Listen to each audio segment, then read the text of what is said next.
Hi, I'm Matt Cauz. Today on the Casino Rama Grill Room Overtime, this is the biggest guest I've ever had, CFL Commissioner Mark Cohon. Mark, thanks so much for stopping in. You must be so busy right now. Yeah, you know, it's a little bit of, it comes off the Grey Cup, and I got to try to relax, but you got to keep on going. I want to ask you about the Grey Cup. Just what's your reaction? I mean, where were you? What was going on where you were when that penalty was called on the field goal? It was unbelievable because I was getting ready. We bring the cup down through the stands. Yeah. I'm standing right next to our backup referee. We have two referees, so if anything ever happened to Glenn Johnson, and he sees the flag go, he goes, 13 men.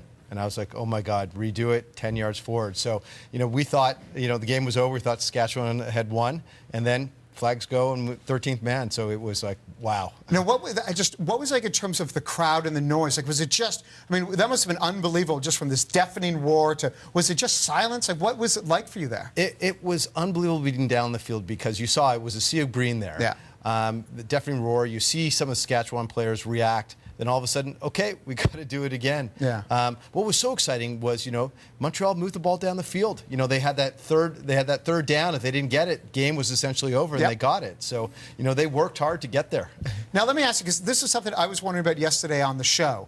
Part of me almost wished they had never thrown that flag, that the game had been decided on the missed field goal. As the commissioner, just how much of a reaction backlash would there have been? Like, how much would you have had to have dealt with if no flag was caught, if it was missed? Oh, I think it would have been like the FIFA and the World Cup Ireland game. I mean, the fact of the matter, if that was missed, and all of a sudden Montreal fans see that there were 13 guys on the field. So I'm very proud of our officials. They made the right call because they saw that there was a mistake on the field. Yeah. Now, what about, I want to talk actually just a little bit about Saskatchewan fans, because growing up here in Toronto, I've been an Argo fan forever, but it's just not the same in Southern Ontario as it is out west, for whatever reason. Just explain just the difference in just the Rough Rider fan, how they just seem to be a different breed. I remember I go to an Argo game, they're playing Hamilton, and I see tons of Saskatchewan gear all over the place. It's unbelievable. We do have passionate fans here in Southern Ontario. Absolutely. But what's so interesting there, I've worked for Major League Baseball, I've worked for the NBA, I've been at sporting events around the world, from the Olympics to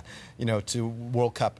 Last Sunday, when I was at the game in Regina, when they won the West Finals, I had never been in a stadium like that. It was pandemonium. It's like almost like U.S. college. They are so dedicated, and they travel. They travel, there is a diaspora across this country of Saskatchewan fans. What we're finding, as you said, in Toronto, our teams are now working with the franchise to make sure when Saskatchewan comes to Toronto, you fill it up with Saskatchewan fans. Mark, thank you so much for joining us. And you're right, there's passionate fans all over the country. Thanks so much. We'll see you tomorrow.